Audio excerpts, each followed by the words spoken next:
Sanibona ninjani nonke babukeli. Namhlanje ngizodalula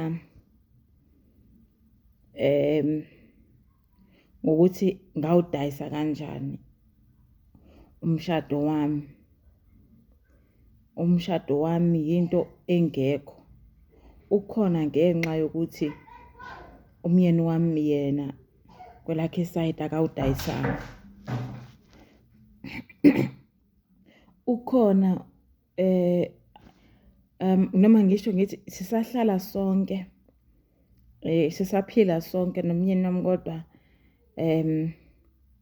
akukona ukuthi yimina okwenzile ukuthi noma yimina okwenzayo ukuthi sibe sonke until this far. Indaba yaqala ngesikhathi i-couple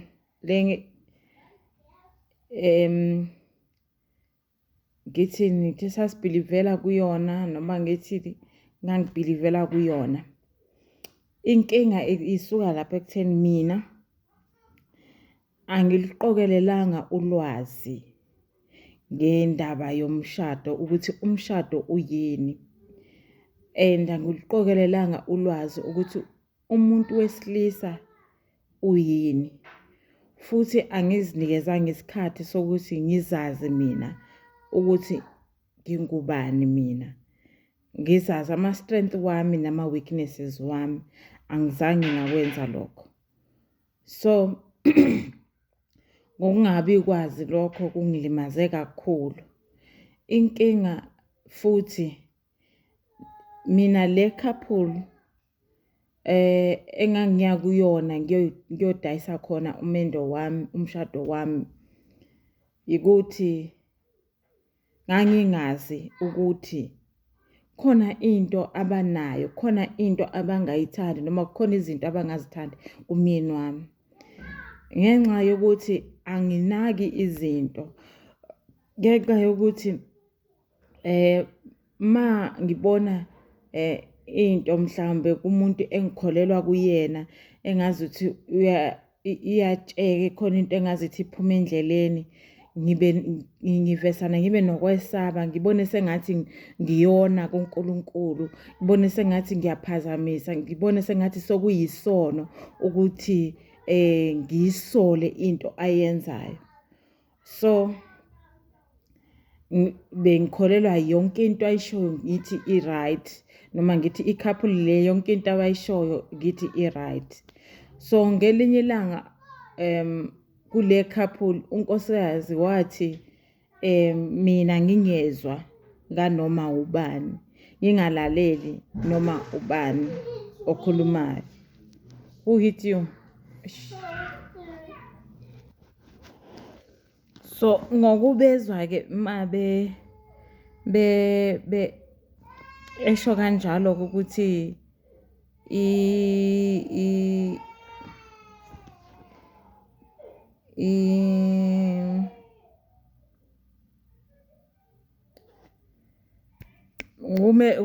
ukumuzwa esho kanjalo ethi ngingezwa nganoma ubani, ngakholelwa ukuthi kusho ukuthi uNkulunkulu umtshele kanjalo, it's a prophecy from God. So ngayithatha kanjalo ke ukuthi ngingezwa nganoma ubani. Yeah, but so okay, noma yini ababeyikhuluma ke ngangikholwa, even if besho something against umshado wethu,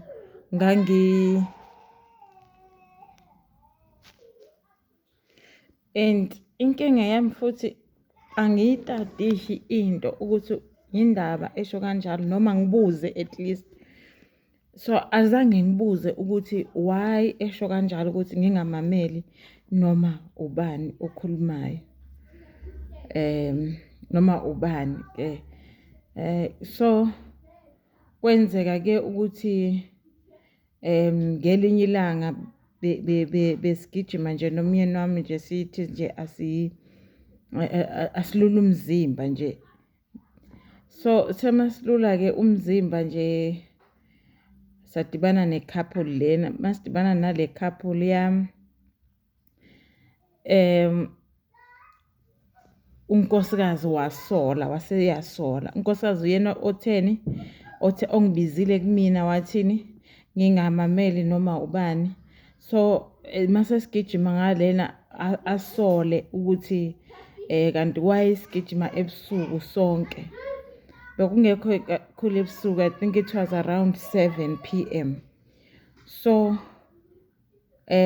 ngokusola ke lokho wasetshela umyeni wakhe ukuthi khona into angayitholi kahle ukuthi kwenzakalani. Uyasola engazuthi mina nomyeni wami sesihlala sonke singakashadi. So mina ke nomyeni wami yebo khona bese sihlala sonke but ke bese qalile amalobola negotiations. Lokho angikusho ngoba mhlawumbe I'm trying to back up to be right but angithi la ama video engiwenzayo ngikwenzela ukuthi ngifuna ukuzi-expose ukuthi ngibheda kuphi ngibhede kuphi.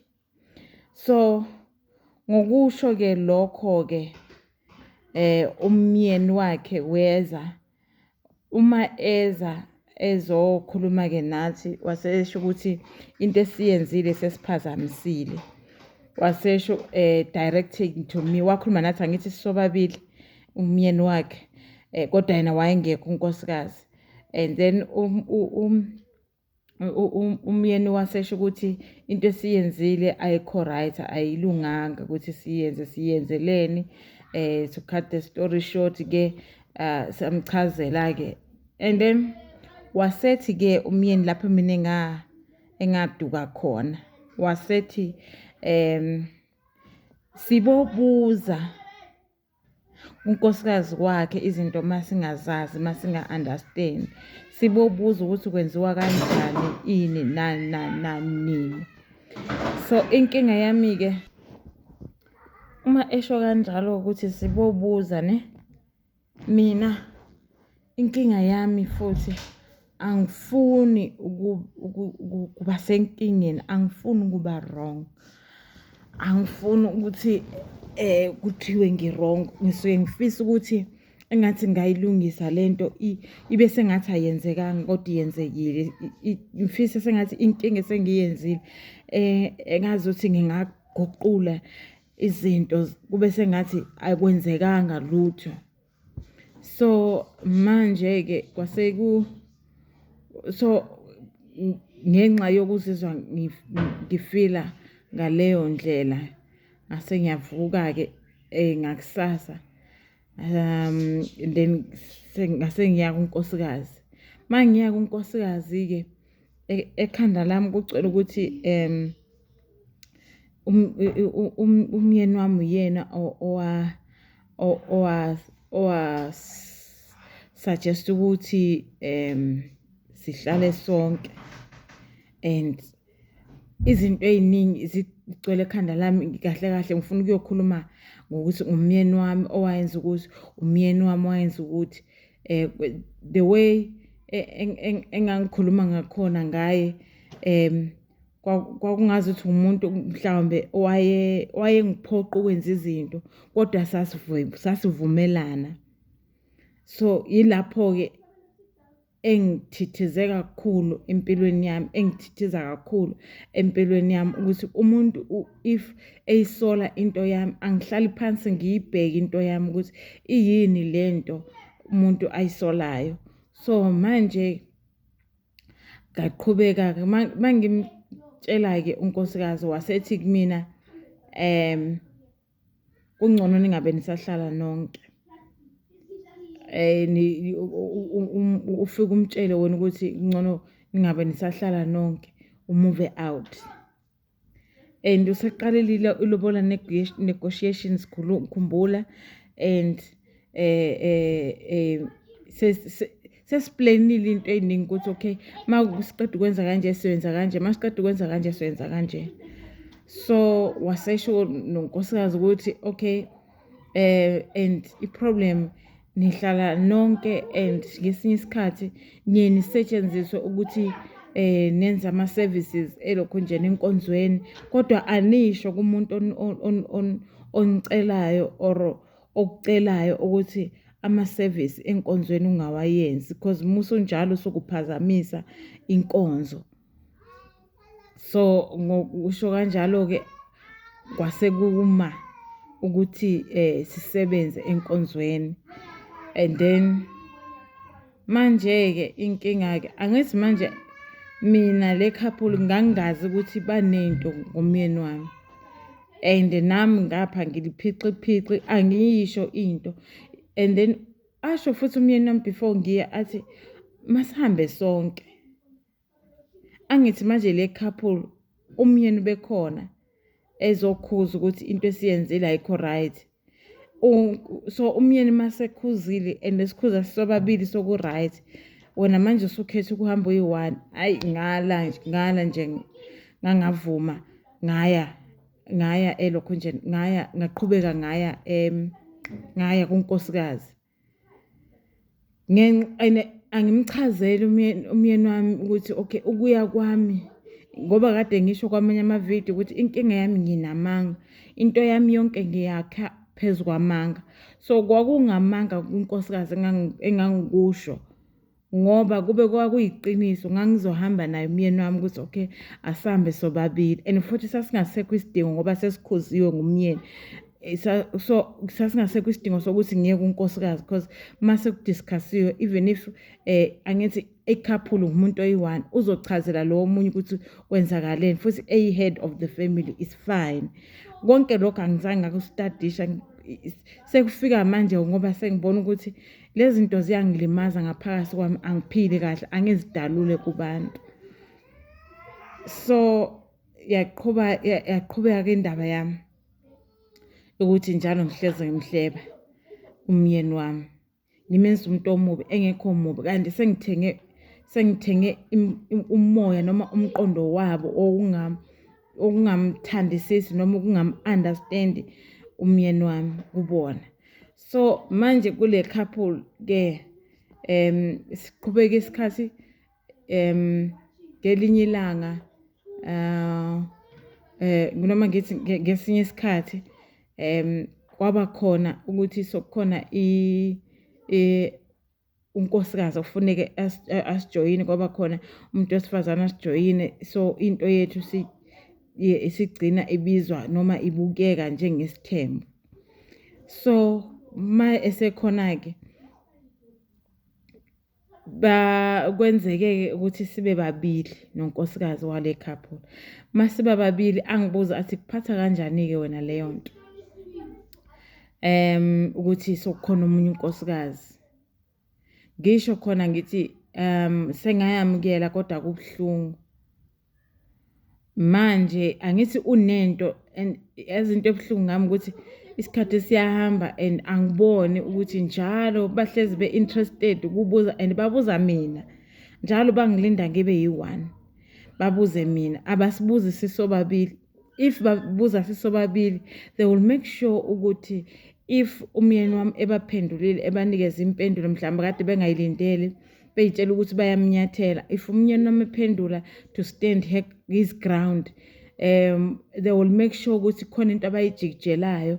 Like ngesinye isikhathi umyeni wajikijela ikhesi, uthe mayijikijela ikhesi ngenxa yokuphukuphuku kwami angizange ngalwa, yanamathela leyo khesi.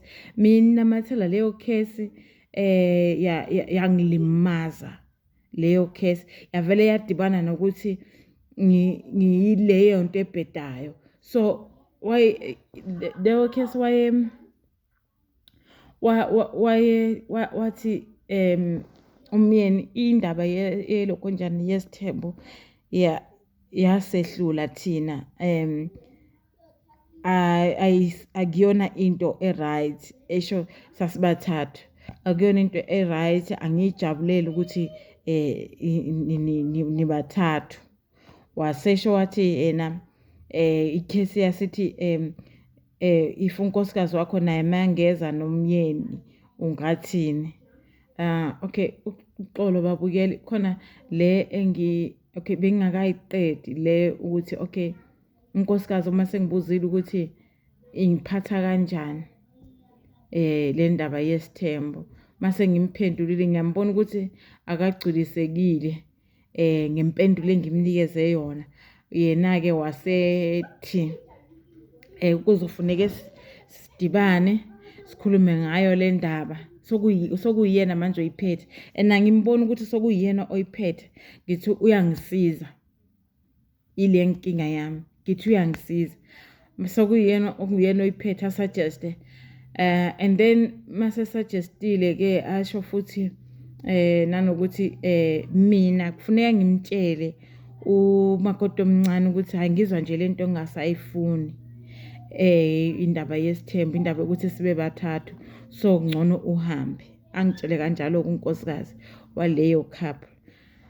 Manje ke maseshilo ke lokho, angithi manje mangicabanga izinto ozizwayo ziyakheka ngaphakathi, amazwi lawo angena ngaphakathi kwami, so sekudinga ukuthi ngiwapractice. So ubuphukuphuku bami-ke mase ngibheka manje ngoba ngizi-expose, mangibheka ukuthi njalo umuntu uma engavuma isithembu, noma ngibheka even naseBhayibhelini, lo muntu loyo uthathwa as a strong person. So I didn't know that I'm a strong person. Yes, ile ndlela engibona ngayo, futhi angisho nomunye futhi angasho athi uyahambisana nonkosikazi, mina ngiyabheda, kodwa ngithanda ukusho ukuthi mina ngiyibona njengomuntu o-strong, kodwa ngiyibona manje after ukushayeka kwami. That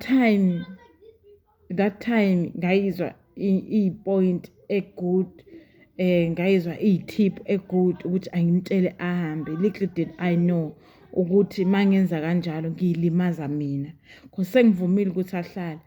And then ibe khona-ke into, ngoba iyaba khona into ukuthi ngiyisole, kodwa nakhona ngiyisole isikhathi esincane, mhlawumbe ngiyisole nje ama-seconds.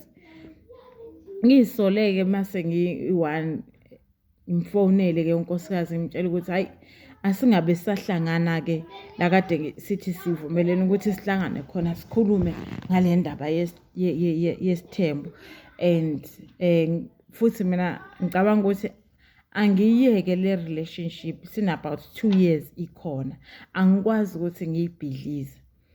Manje nginenkinga futhi mina mangisho into angibi nesiqiniseko ngayo ukuthi lento engishoyo ngiqinisile ngayo.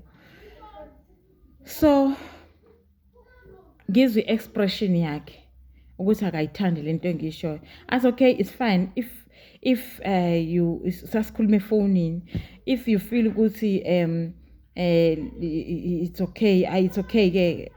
And then angisakhumbuli wadrop ifone or wenzakalani, but wazwakaliswa ukuthi lento engisho iyamdini, iyamcasula.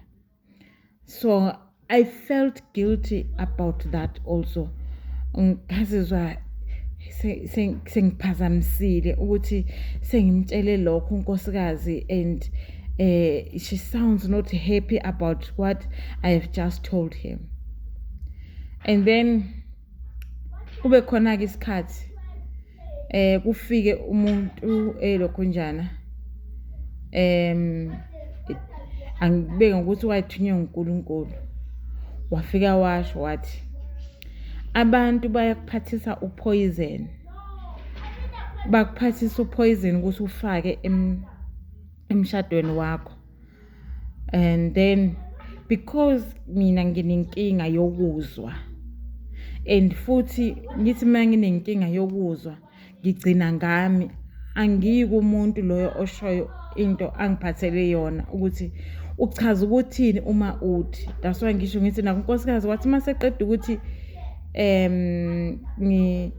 ngizizwa no athi ngingezwa kanoma ubani ma ekhuluma, kusho ukuthi ngingalaleli noma ubani. angizange ngimbuze sixoxe deep ukuthi kanti uthini angikuzwa and ngoba ngangingamuzwa. So nginenkinga yalokho-ke yokuthi umuntu mangamuzwa noma ekhuluma clear Zulu noma ekhuluma clear English engakhulumi bombastic words angimuzwa, nginaleyo nkinga nje yokungamuzwa nje umuntu ukuthi uthini, and mangamuzwa ukuthi uthini umuntu ngigcina ngami angikuyena ukuthi uchaza ukuthini uma uthi abantu bayakuphathisa upoison. So ngokungambuzi yazi ngasala nelithini, ngasala naleli elithi kusho ukuthi ukhuluma nge-Retex. Mina i-Retex angeke ngiyisebenzise ne-Retex. Ngeke ngibulala umyeni wami mina nge-Retex. So no, it's not me. Instead of kube ngabuza ukuthi uchaza ukuthini. Kanti-ke sengudlile upoison ngokuthi ngiyokhuluma kambi ngomyeni wami. Siyahamba isikhathi. Okay. Sidibane ke nonkosikazi. After i-phone call ukuthi ngithi cha asingabe sayibhidliza lento sina 2 years. Mase sidibana face to face. Benginalento yokumsaba unkosikazi. Benginalento yokumsaba. Imsaba kusho ukuthi ngendaba yeposition yakhe and nangendlela ayiyona umuntu nje ukuthi akathathi nje udoti umuntu olwayo nje ngibeke kanjalo okwazi ukuyidefenda. So ngathi mase ngimbona ke ngethuka ngase ngiyasala ke ngixoxa naye sisele sibabili futhi. Athi kumina angithi wena washintsha, bekufanele sidibane sixoxe ngale ndaba, manje wena washintsha. Ngathi ukuthi bengingasazi ukuthi ngenzeni, ngaqala ukudlalisa neminwe, ngaqala ukungazi ukuthi sengibheka phansi angisazazi. Sokufikile ubutsotsi lobe ngiyibona, sokufikile uphiqiphiqe ngiyibona, sefikile futhi amanga lawa or noma sevukile amanga lawa akumina vele. Ngiyaqala kuyidefenda, ngasho ngathi hayi sengidecidile nje ukuthi angihlale kunjalo. Asho na athi hayi mara ngiyakubona ukuthi ayikuphethe kahle leyo nto leyo. And then uphukuphuku bami futhi aphinde athi anginayo inkinga ukuthi niyazwana nodadewenu omncane, anginayo ukuthi inkinga ukuthi nomnakwenu niyazwana, anginawo umona ngalokho mina. Kodwa nje indaba le yesithembu nje it's a no. And then aphinde asho athi and futhi ungabusamzalela umyeni wakho. Ungabusamzalela umyeni wakho until izinto zenu angazi ukuthini but kodwa ungabusamzalela. And then leyo ke anzange ngayithatha ngoba ngangisehlelweni vele zokuthi ngisafuna enye ingane. So leyo kanzange ngayithatha wathi mayikhuluma ngaphakathi kwami ngathi this one I'm not taking it. This one no, I'm not taking it. Ngiseyinhlelweni zami zokuthi ngifuna ingane. So ngasurvive kulokho, ingane ngayithola ke. Kodwa kunamagama ashiwo before ingane ibe khona. Ona la ukuthi ngingamzaleli. Okay. So manje siyaqhubeka ke isikhathi. Umyeni wakhe ubuyele kuleya ndaba ukuthi umyeni wakhe mejikjela ke ikhesi yeza yazonamathela kumina because mina futhi angilwi angiziprotect. Into mangayithandi ngiba naleyo nto ukuthi uNkulunkulu uzombona noma ngiyeka asha kunandaba kanjalo. Kanti sometimes isuke ingadingi ukuthi ngithi uNkulunkulu uzombona, kufanele kube khona into engisho then uNkulunkulu abe sebona ukuthi okay khona into engiyenza, abe attracted angisize. Ngicabanga kanjalo kodwa ngisho ukuthi kukanjalo ngoba I'm still learning. Ngathithiza ke umyeni wakhe maseshilo lokho ukuthi if unkosikazi wakho ngeza nendoda wena ungathini. And ngaba umuntu ongangiphethe ifoni, ngaba umuntu ocofa ifoni, ngaba umuntu ohluleka ukuphendula, engazi ukuthi ngivumelana naye umyeni into ayishoyo ngenxa yezenzo zami, ngenxa yokungasho ukuthi kanti manje why ukhuluma kanjalo. Vele safika isikhathi okay, i-trailer laselikhona, ibhizinisi lethu i-takeaway food la sasidayisa khona ukudla nomyeni wami nomakoti omncane, so sasebenza sibathathu. And then mese likhona-ke ibhizinisi leli, kwaba khona-ke ubhuti ngisherile laphaya ku-video ngendaba yocansi ukuthi inkinga yami yocansi. Kwaba khona-ke vele ubhuti wangibuza imibuzo, ngiphendula yonke imibuzo angibuza yona. And umuntu oshadile ngangavikela umshado wami, ngawudayisa kanjalo-ke umshado wami. Ngangaboni ukuthi umshado wami ngiyawulimaza ngoku-entertainer imibuzo from omunye umuntu wesilisa. Waze wayedlala nami ngihambe asho athi umyeni wakhe akaze asho ukuthi ungowakhe yedwa, aze adlale nami athi ukudla kwami kumnandi, awanda nami ngimnandi kanjalo nasembhedeni. So ngawudayisa kanjalo kalula nje umshado wami, ngawudayisa kanjalo. Wangena ukungcola emshadweni wami ngokulalela labo bantu. And then yaqhubeka lento, mina ngiyisiphukuphuku indlela ebuhlungu ukuthi noma ngi-expose ukuthi ngiyisiphukuphuku, noma ngiyibuka leyo nto ubuphukuphuku bami ubujika bungizwisa ubuhlungu ukuthi ngiyenze kanjani into efana naleyo. Ngelinye ilanga kube umakoti omncane-ke, athi umakoti omncane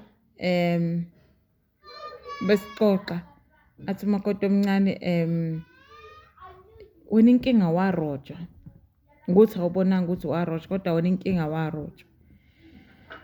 Yazi ngoba ngimamele emayikhuluma lezo zinto, yazi ngikubone nami ngempela ukuthi ngarojwa. Little did I know ukuthi ukuthatha lawo magama kuzongilimaza future. And then ngokuyizwa leyo nto ukuthi ngarojwa, njalo bese kufuneka ngixabane nomyeni wami. Thina sobabili ngingamamelanga abantu sinenkinga nje ukuthi i-couple inenkinga, or ukuthi different views, ngoba you are a male, you are a female, obviously will have different views, but kodwa kufuneka kugcine sokukhona i-agreement.